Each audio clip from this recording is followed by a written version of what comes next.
penyebaran virus radikal di tubuh pemerintah, utamanya di kalangan aparatur sipil negara (ASN), ialah sebuah ancaman nyata bagi keutuhan sebuah bangsa. Jika dibiarkan, analisis radikal itu bisa bertransformasi menjadi kekuatan yang berpotensi meruntuhkan eksistensi negara dari dalam. Sejarah telah mencatat banyak pemberontakan politik yang justru diinisiasi oleh kelompok yang tadinya merupakan bagian dari pemerintah itu sendiri. Pada tahun 1979 misalnya, terjadi peristiwa yang mengguncang dunia Islam dan internasional. Pada tahun 1979, kelompok Al-Mahdi melakukan aksi penyerangan dan pendudukan Masjidil Haram. Al-Mahdi merupakan kelompok Islam Puritan yang dikenal dekat dengan pemerintah Kerajaan Arab Saudi. Barangkali pemerintah Kerajaan Arab Saudi tidak pernah menyangka bahwa kelompok Al-Mahdi berani melakukan pemberontakan secara terbuka. Dari peristiwa itu kita belajar bahwa radikalisme di tubuh instansi pemerintah, baik di kalangan ASN maupun BUMN, ibarat api dalam sekam yang jika dibiarkan akan berkobar dan melahap apa saja. Dalam bahasa lain, radikalisme di tubuh instansi pemerintah ialah bom waktu yang sewaktu-waktu bisa meledak dan meluluhlantahkan semuanya. Maka kita patut waspada bahwa gejala-gejala yang mengarah pada sikap anti pemerintah di kalangan oknum ASN belakangan ini bisa bertransformasi menjadi gerakan makar atau pemberontakan. Dalam disertasinya, Tito Karnavian yang saat ini menjabat Menteri Dalam Negeri menyebutkan setidaknya 3 faktor penting di balik radikalisme yang mengatasnamakan agama seperti marak terjadi di Indonesia belakangan ini. Pertama, adanya orang yang merasa dirinya tertindas dan merasa kebijakan pemerintah tidak berpihak pada dirinya dan kelompoknya.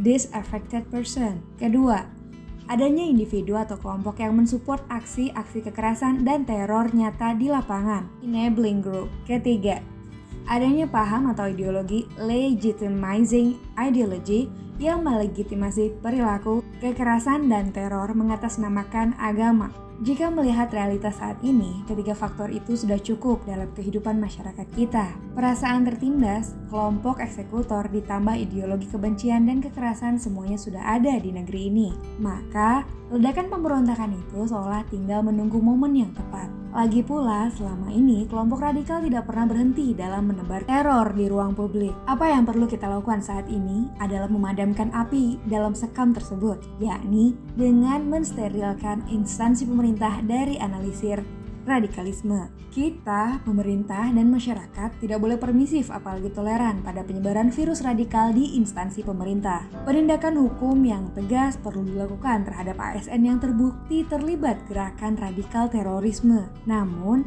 di saat yang sama kita juga membutuhkan pendekatan yang humanis dan jauh dari cara-cara kekerasan. Salah satunya ialah dengan cara membentengi ASN dari paparan ideologi radikal melalui agenda penguatan wawasan kebangsaan dan moderasi beragama. Penguatan wawasan kebangsaan diperlukan agar para aparatur pemerintah senantiasa memegang teguh prinsip nasionalisme. Sedangkan pemahaman moderasi beragama dibutuhkan agar para ASN memiliki cara pandang dan praktik keagamaan yang inklusif, toleran, dan pluralis. Dengan begitu, maka analisis radikalisme akan tereliminasi dengan sendirinya. Edukasi ihwal wawasan kebangsaan perlu terus-menerus dilakukan secara berkelanjutan. Harus ada semacam mekanisme yang tepat dan terukur untuk menguji komitmen nasionalisme di kalangan ASN secara berkala. Jangan sampai komitmen kebangsaan dan nasionalisme hanya menjadi semacam formalitas yang hanya diujikan ketika pertama kali mengikuti seleksi calon ASN. Demikian pula ihwal moderasi keagamaan yang harus ditanamkan ke seluruh ASN. Pemerintah dalam hal ini melalui Kementerian Agama idealnya berperan aktif untuk memastikan para ASN beragama secara toleran dan inklusif. Model keagamaan moderat itulah yang akan menjadi benteng ASN dari paparan virus radikalisme dan ekstremisme. Disinilah pentingnya sinergi dan kerjasama antar lembaga untuk memperkuat mekanisme pengawasan,